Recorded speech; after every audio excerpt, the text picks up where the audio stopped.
This belongs to me. No one else. Me. A violent poltergeist in a Manchester nightclub that holds a secret. I will damage you. Get moving.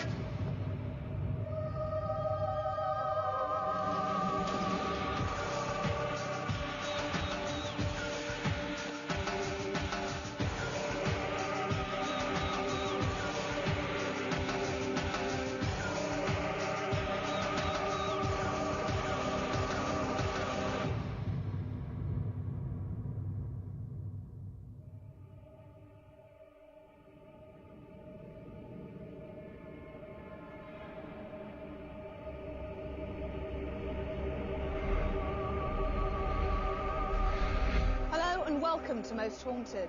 This week we've come to one of Manchester's premier night spots. No ordinary nightclub though. Hundreds of people come here and visit to eat, drink and generally have a good night out.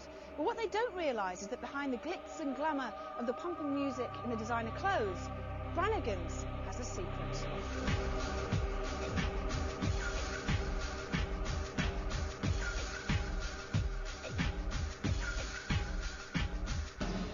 Manchester has the usual shops, bars and restaurants, and its nightlife has become famous throughout Britain. But Brannigans has become famous not just for music, but for its hauntings. In 1910, the Albert Hall was completed, a dream of Reverend Samuel Collier. He preached to what was described as the largest Methodist congregation in the world. It's said he's the ghost that's responsible for beer glasses smashing, bar staff being pushed, and lights turning on and off. Is Reverend Samuel Collier the ghost who haunts the nightclub downstairs and lingers in his beloved church upstairs?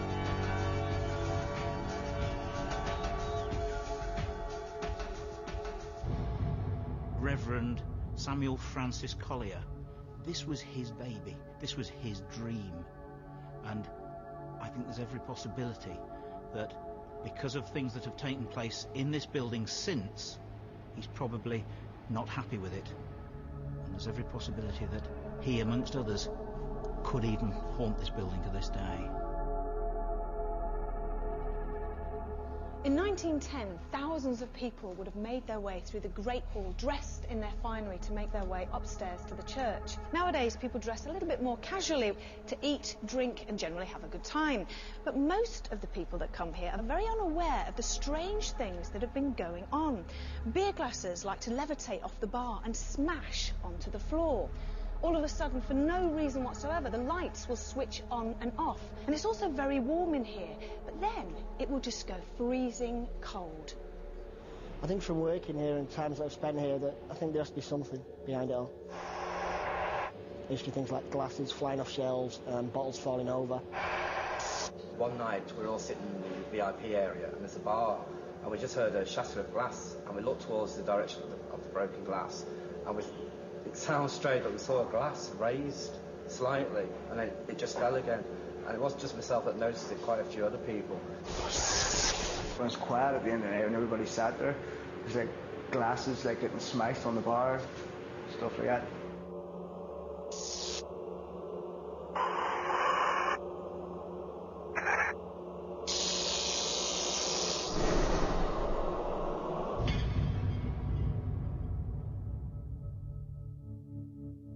In 1999, a Manchester-based team of paranormal investigators were called into Brannigans by the managers as the staff were becoming increasingly nervous at the strange ghostly occurrences.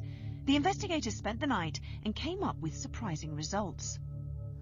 When we first came into the building, obviously we came in through the bar, and this was the area that we were led to believe that we needed to be investigating. However, on arrival, we did feel that there was more to be gained by actually looking through the rest of the building and coming upstairs.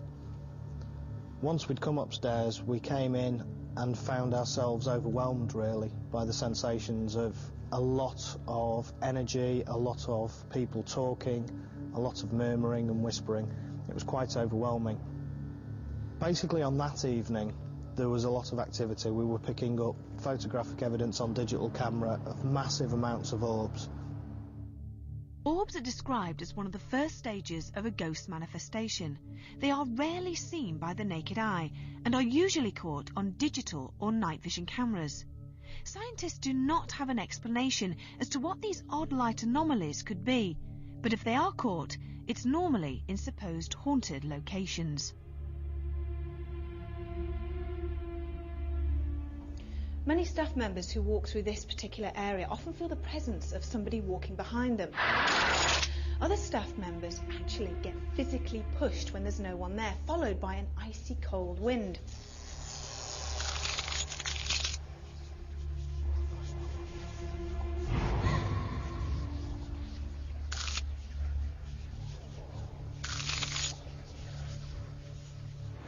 You feel like the top end of the kitchen, as if somebody's walking past. There's nobody there, because we know that everybody's actually upstairs. There always seems to be something. There's never there's always seems to be something that happened here, especially like upstairs here in the church. There seems to be a main concentration there, I don't know. Things like water taps coming on, you stood there working away and next thing water taps come on behind you.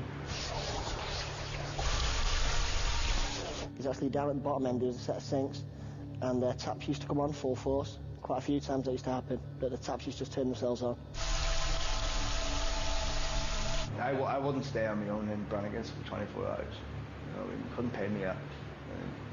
I'd just freak. I'd be a basket case. So Phil, why do you think Brannigans is worthy of investigation? Well, when you walk in downstairs, you just see a normal nightclub. You get to the second floor and it is a complete change. It's been here since 1910, and all the people that would have been associated with this place, who came here week in and week out, surely some of those would have died, and we never know, they might still be here today. So what sort of paranormal things have been happening here in the past? Well, in this particular area we've had glasses smash, we've had members of staff being pushed about, footsteps have been heard, and general poltergeist activity. So how did the baseline test go?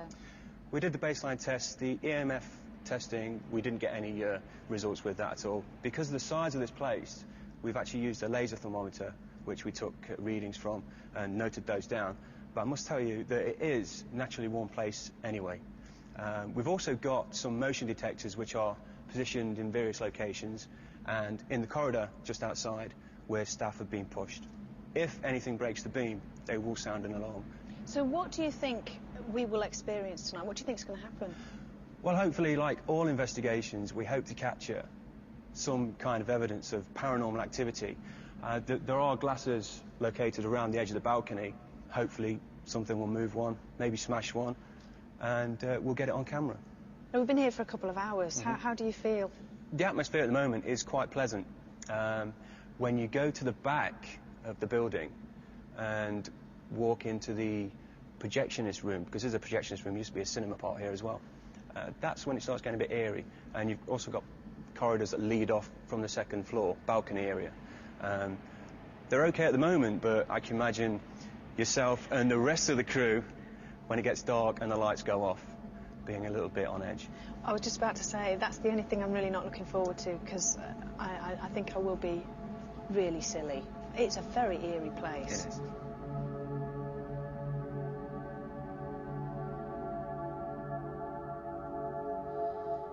This was once the centre of the largest Methodist congregation in the world.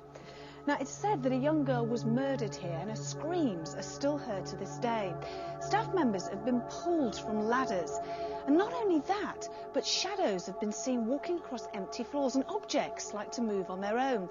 But perhaps the most frightening entity is that of a violent poltergeist.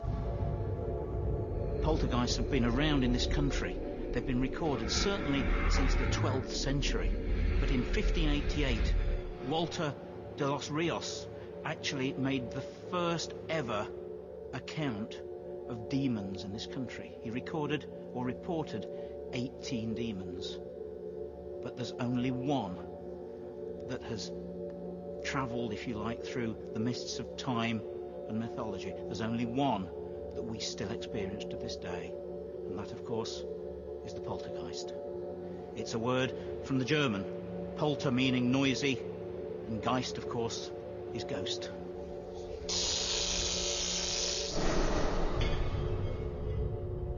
We've come across a lot of energy that is about alcohol.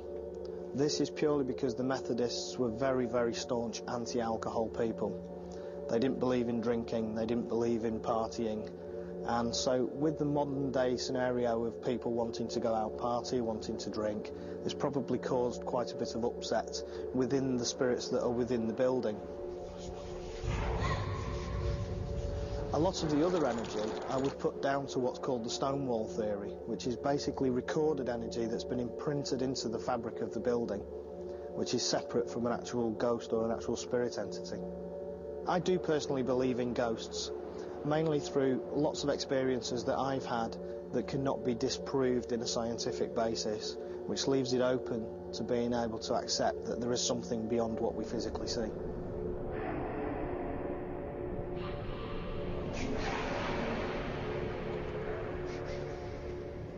As day turns to night in Manchester, the city comes alive with partygoers and nightclubbers. Brannigans in the daytime has a peculiar atmosphere, but as night approaches, there's an air of unexpectancy. How are you feeling about tonight then? Well, I've heard a few reports, and I think this is going to be a special night. I think I'm nervous. Yeah, I don't know what we're going to get, but I'm looking forward to it too. I think it's going to be a good one. I mean, it's a fantastic place. You've got the bar downstairs, and you've got the transition up here.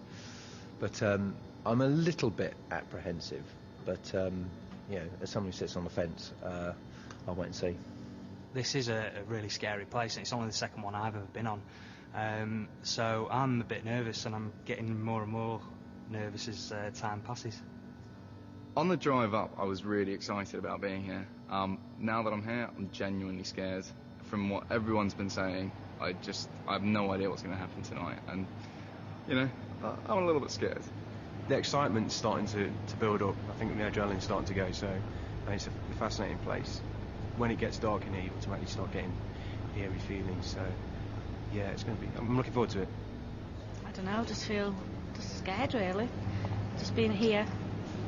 How do you think you're going to feel when the lights are on? Even more scared. I don't know.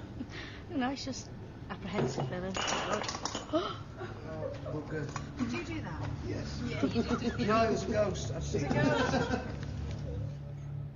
The thumping rhythms downstairs remind us that we are not alone, but when the party comes to an end, what then? Derek Okora, our medium, had arrived and made a beeline for upstairs. Would he be able to tell us who or what was still lurking in the dark corners of Brannigans? Well, this is an absolute, to me, it's an amazement to suddenly be in this sanctum.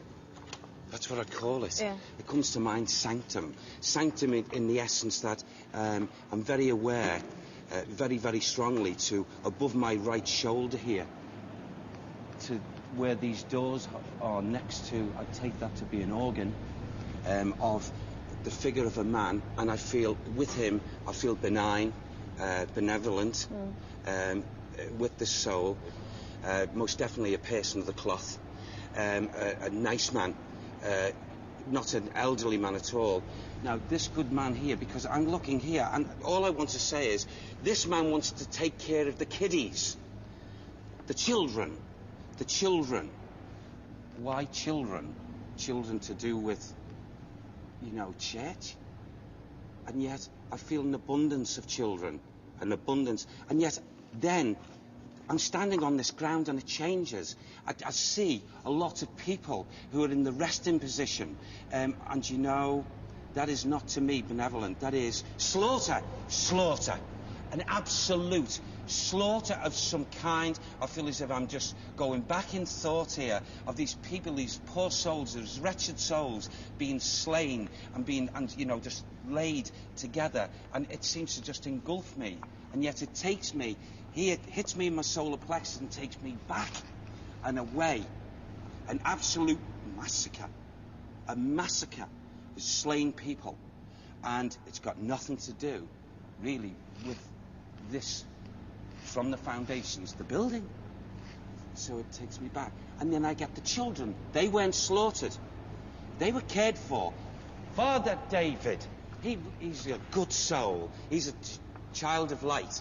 A person that still walks these corridors and the thought. But you see, there's a trilogy. There's three men who house, who keep in a dark one. a dark one here. Prevent him from causing catastrophe because he's evil intent, always has been. You see, I'm also getting from... He knows of 2 souls who lost their lives at some time or other here. One, most definitely, was, oh gosh, a child with the neck that was just sadly broken. And a push. This was not a fall, a push from this dark one. Do you know when this happened, Derek? Check it, please. Thank you. I feel, and as I'm getting those impressions now, she was a beautiful little girl. Beautiful. I feel of age maybe 5, 4, 5, 6. The little girl shouts out, Eleanor! Eleanor! That's her name? Her name. Eleanor. Eleanor. Eleanor. A sweet child. There's another as well. There's a gentleman who's now kindly, kindredly, bless him, showing himself. This man would have been of older in age group, physical, right, than David. Father Michael. Father Michael. Father Michael? Reverend Michael. Reverend. So you've got Father David. Yes, and Reverend Michael. There is the trilogy. And there's another person. Yes. 3 people. Yes, who are not residual energy. They are active spirit entity. That energy is still housed within the confines of this building. Are they here purely to keep this dark one, as you say, here? Yes, they are trying, I believe, they've been trying to convince this entity, this soul, to renounce, his conditions of his wrongdoings. Right. And because of his energy as he was, he hasn't changed 1 iota.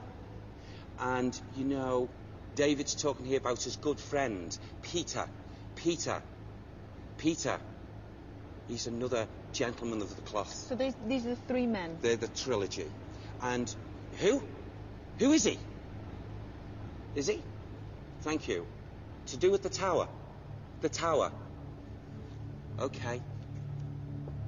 We have to go to the tower. The tower? How do we get to the tower is?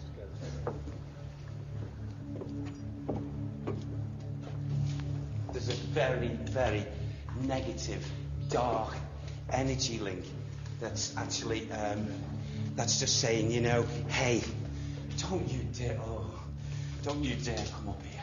Is that what he's saying? Yeah. Don't you come up here, he keeps on saying. So we're coming up. A dark entity hidden in the tower.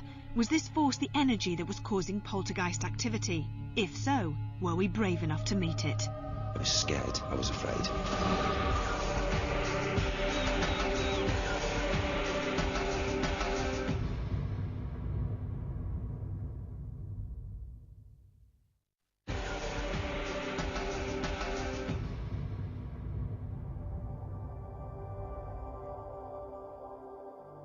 So Derek had picked up on some of the supposed spirits that were haunting Brannigans nightclub. There had been reports of strong, violent poltergeist activity. Is actually, and his energy is in and around this ether and atmosphere. Thank you. Now he's shouting of his own volition. Okay, he keeps on saying these words, so I've got to say that implies him. He keeps on saying, ha! Godfrey! Ha! Godfrey! That's his first name, okay. So I'm getting the name Godfrey. Godfrey. Godfrey, okay.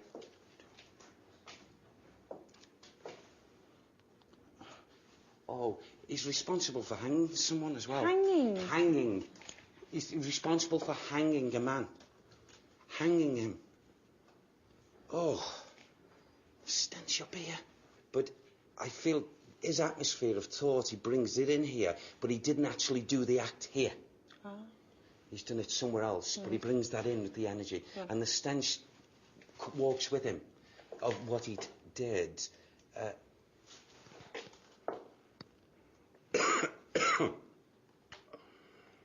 There are children, spirit children, that run from the essence of this energy. He's no danger to them because he's on a different spiritual level. And it's a little girl and a little boy, Elizabeth and Philip. Elizabeth and Philip. okay? And they chase. It's like he sees them, and he's angered, and he goes after them, and they know he can't touch them, even though they're in semi-circling atmospheres here. He would hurt them if he could. He would hurt them. Oh, he's a nasty, horrible. Yes, absolutely. Is it possible to get a surname for Godfrey? Godfrey. Yeah. I'll ask, and if we can get it, I mean, maybe it's I don't know, but we'll just see. No,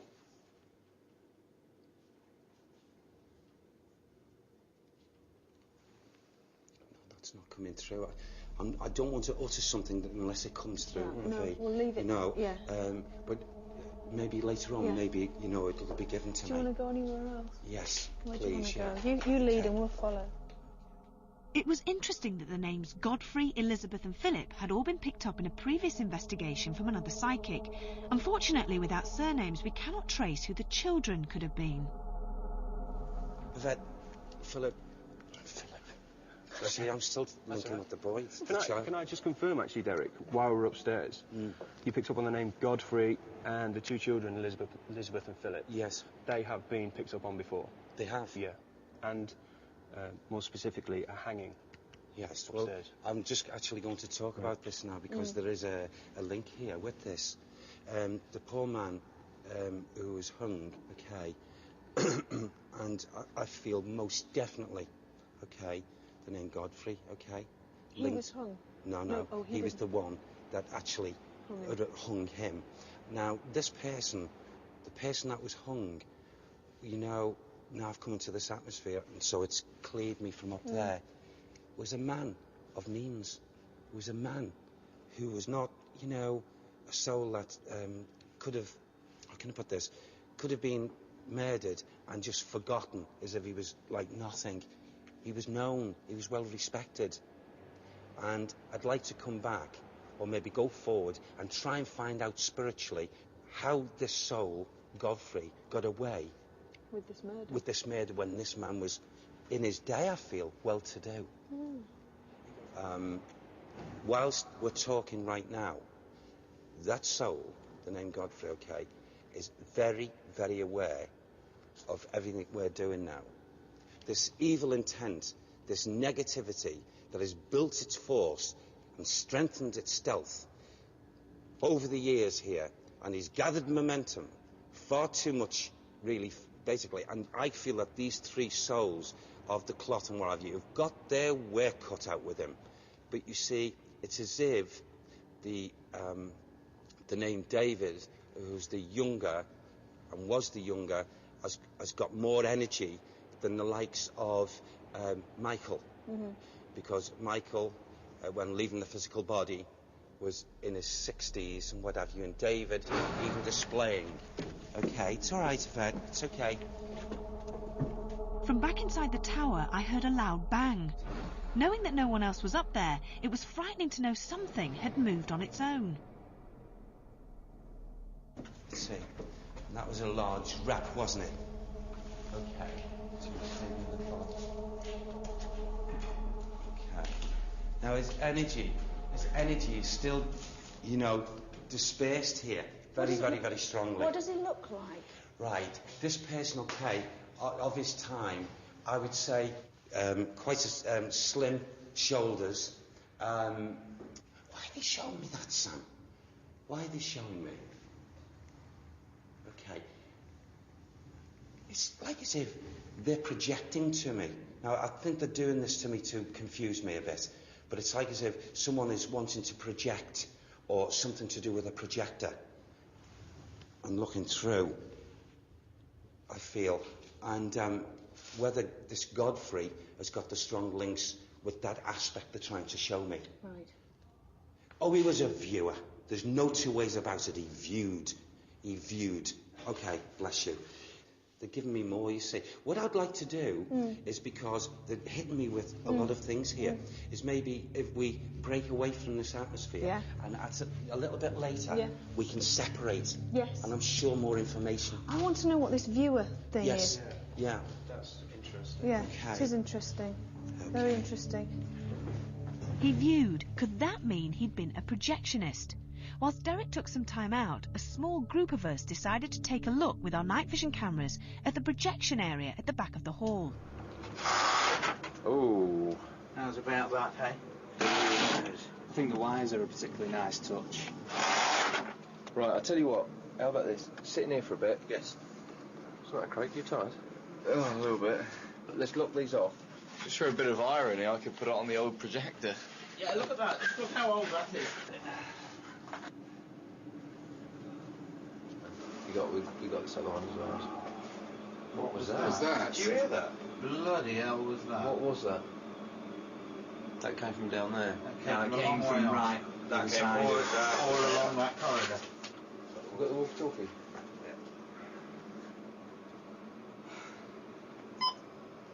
Can you just let me know if you guys are all right? We just heard a shout.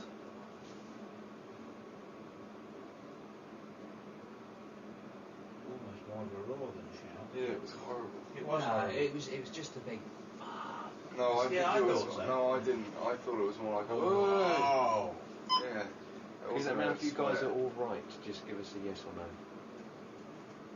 It was like a collective cry or a collective Phil, shout. try and listen for it. Yeah.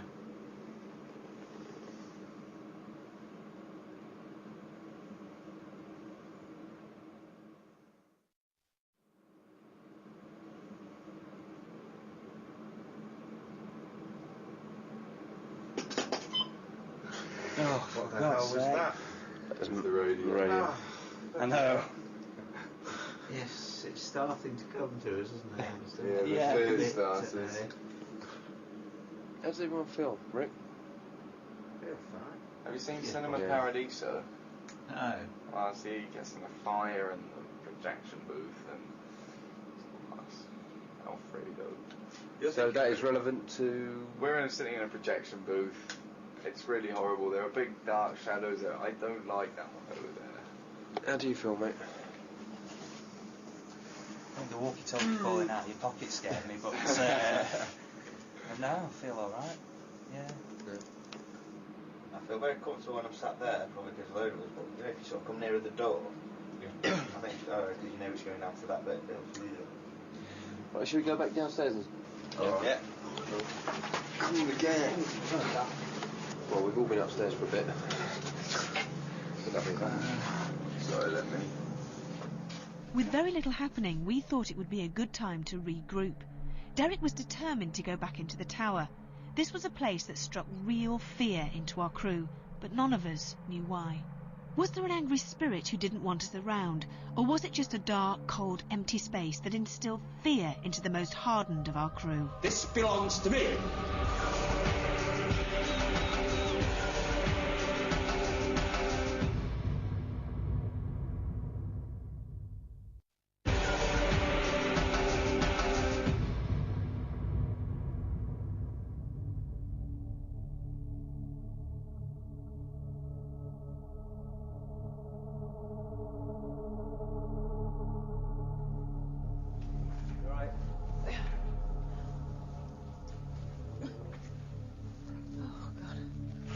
I can smell sick. Baby sick. Yeah. You smell baby sick. I can smell baby sick. Oh, God, smell it there. Smell it there. Smell it there. It's just here. Can you smell baby sick? Come forward. Smell now. I can smell something. No, it's gone. No, I can It's gone. It was just there. Just momentarily, yeah. It was really strong. That smell has completely gone now. Absolutely gone. Yeah, but it was there momentarily, wasn't it? Yeah. And like you described, and it was quite poignant. It was, as a child has been sick and the fumes were coming up. Isn't that weird? But for something to be that strong and then just to disappear. I smelled it briefly, and then just before you said. Actually, there is a little boy. Thank you. And I feel this could be attributed to the fragrance of smell. Daniel? Daniel. Yes. And there's now a girl child called Sarah. Daniel and Sarah. How old? Oh, gosh. Talking 3. 3.5, 4. Not much difference between the ages. I feel they go around together. There's also... right. There's a lady overseeing both Sarah and Daniel, a deaconess. Whatever that means, a deaconess. A deaconess? A deaconess? Is there such a... Yeah, it's like a reverend, isn't it, but a woman. Of course, Okay, yes, of course. She is overseeing and looking after in this energy, up here especially. So there's got to be strong links here, at this level, where these children... Oh, here we go. What? Okay, stop fiddling about with my nose, you. Leave my nose alone. Oh. Who's doing that, Derek? Oh, it's this... Godfrey Parks. Godfrey Parks. Godfrey Parks. Right. He's the imbecile. Oh, God. He was a killer never caught. He was a killer that covered up and escaped the justice of man. He's trapped in this atmosphere for all time, of our time, unless he gives up this man. He's still replaying, and there's not a talk about repent. He hasn't got a repentant bone about him.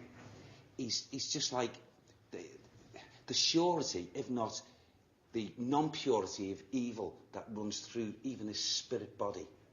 He is an angry soul that does not require, he does not wish, he wishes to be left alone. Leave me. Leave me.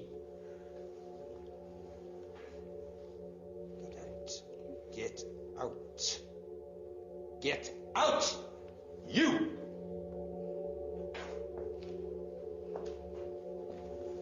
And you.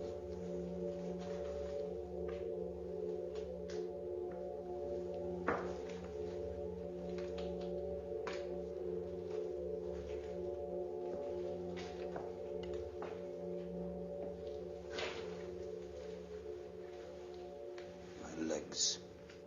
Godfrey, why are you so angry? Why do you talk to me? Why do you talk to me? Because I'm inquisitive. This belongs to me. You hear me? Belongs to me. No one else. No one else. Me. Godfrey Parks.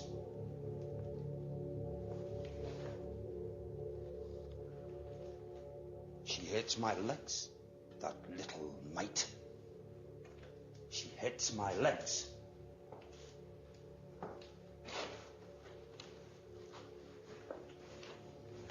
Who hurt your legs? That little Sarah. What did she do?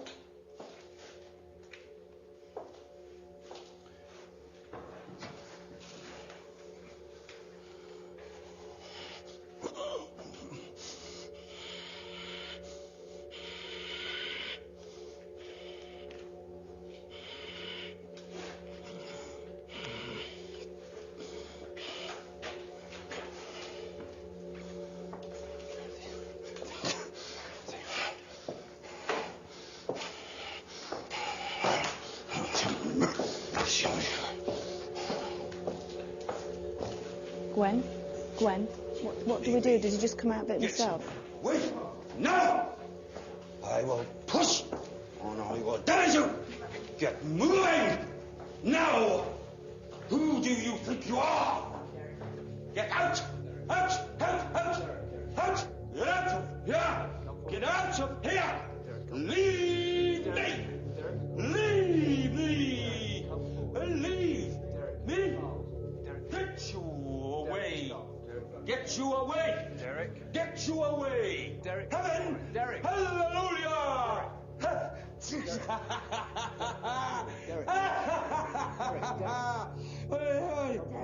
Oh! Derek, don't pick her up. Come forward. Come forward. Carl. Gwen's here. Carl's here. Come forward. Oh. Get me out, please. Get me out. Right. You stand up, Derek. Get me out, please. Please. Please, get me out. Get me out. Get me out, please. We got you, Derek. Where's my legs? Where's my legs? Where's my legs? I can't feel my legs. Oh, my legs. No. I've got no legs. My legs are gone. You're all right, Derek. Derek, try to open your eyes. This had been a frightening experience for all of us. Some members of our crew are sceptical about the paranormal, but even they were upset about what had just been witnessed. Derek believes he encountered a very dark entity that used his body to communicate with us. Oh, God, it's hot. It's hot. Oh. Yeah, well, you're okay. I can't feel my legs, Well, man. that's all right. If you remember when we first climbed to the top of the tower, some of us smelt baby sick. Oh, God, smell it there, Jesus, smell it yeah. there, smell it there. It's just here. Can you smell baby sick? Come forward. I can smell something. After Derek had left the tower, we placed a dictaphone recording in that area. When we played it back, we were all amazed at what we heard.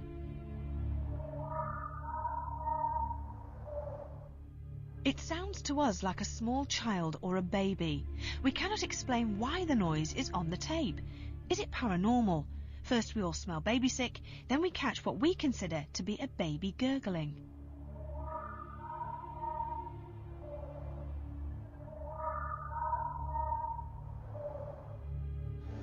I've never seen you taken over like that. It went from 1 minute, it was so sudden. 1 minute you were okay, and you knew you were in control, you were channeling. I said, is he okay? And a minute later, I knew it had gone too far, and that was it. He knew what I could do and he knew where I could take. And he took me and he wanted to take me into an abyss of something. I don't know. With Derek coming into contact with a dark entity and the baby noise captured on tape, we thought a communication or séance would be a good idea. Hopefully we would encourage paranormal activity. If anyone is there, please try to show yourself, either by an orb, by touching one of us, whispering to one of us. Try to use the collective energy that we're trying to give you. Is anybody else going cold? No, I'm not going cold. Do you feel cold? If it is paranormal that you're making Yvette go cold, please try to touch her. Is Godfrey Parks here in the room with us? Can you make a noise? Can you rap? Can you knock one of the glasses off the top? Can you do anything to show us that you're here? Reverend Samuel Collier, are you still here?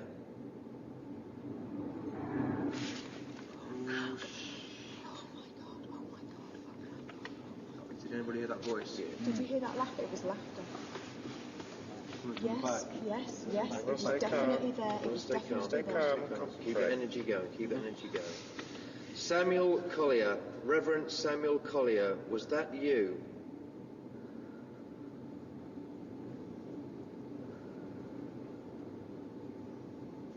Try to make a noise. I'm freezing cold, by the way. Godfrey Parks, was it you who was upstairs with Derek?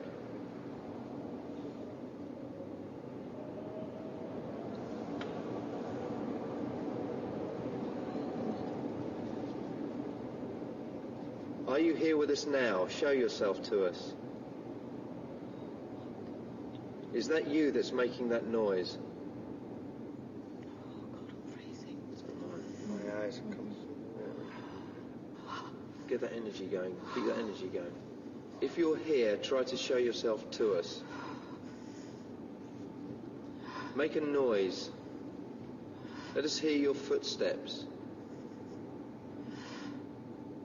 Are you here? I am absolutely freezing now. So am I. Absolutely. Oh God, it is so Both cold. my I can't arms tell you how again. cold So I am. relax. Try to push one of the glasses off the balcony if you can.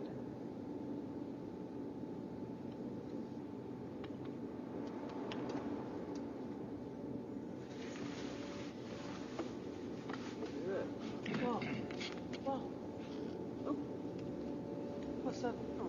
What's the matter? Something touched me on the shoulder. Something touched you on the shoulder?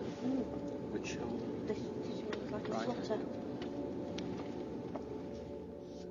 If you listen carefully, you can hear what could be described as small footsteps.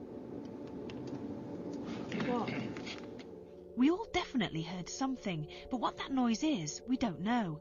And why did Kath feel she'd been touched just at the same time? We were all sure we were not alone. Some of us kept hearing movements in one of the corners of the hall. Did anybody hear that voice? Did you hear that laugh? It was laughter. From nowhere came a strong gust of wind. It seemed to whistle through the building. Others were freezing when the temperature had been constantly warm, and at certain points I was terrified. After 2 hours we were cold and very tired, and we all agreed to call it a night.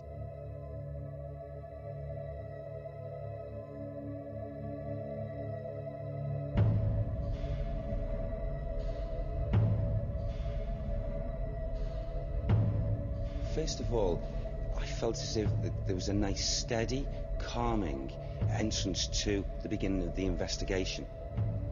However, as we went a little bit further on, I felt this anticipation, an anticipation that there was something other than this, if you like, benign, nicer sort of feelings that was hitting me at the beginning psychically.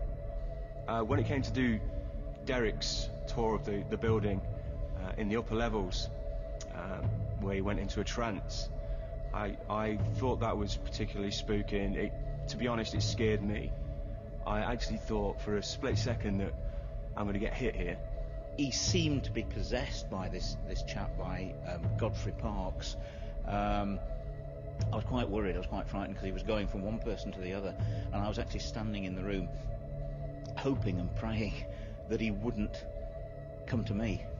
I seemed to be totally taken back, not just detached. I was not aware of my movements, of my consciousness.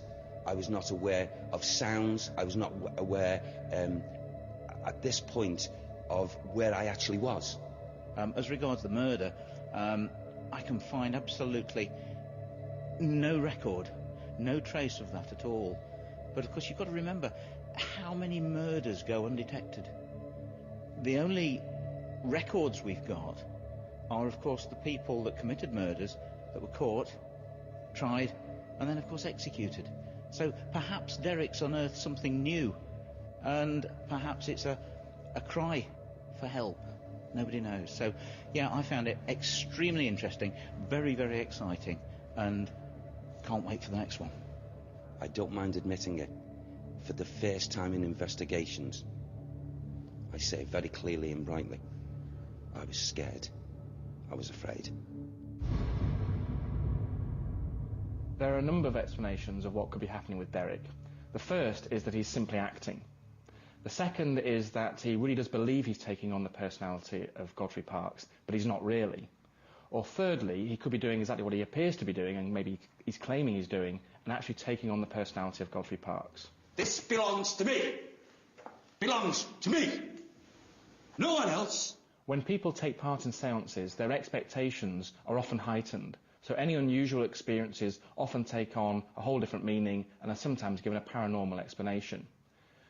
Looking at the sounds that were heard by a number of people in the seance, they were also picked up by the microphone on the camera, which at least suggests those sounds really were there. What actually caused those sounds, we don't know. What? Did anybody hear that voice? Did you hear that laugh? It was laughter. With regards to the noise that was recorded on the dictaphone, it's clear that a noise really was recorded, but we don't know what caused that noise, and it's up to the listener to decide what it sounds like. And what's interesting with this noise is that once you're told that it sounds like a baby crying, it's very difficult to hear it as anything else.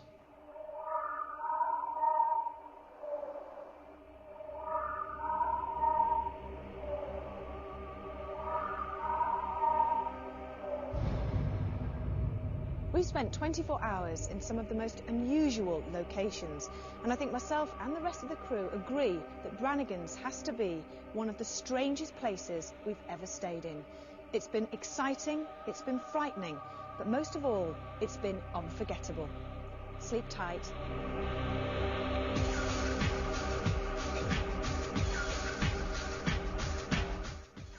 Well, there's some comedy to come next tonight with a double bill of Girlfriends in just a moment.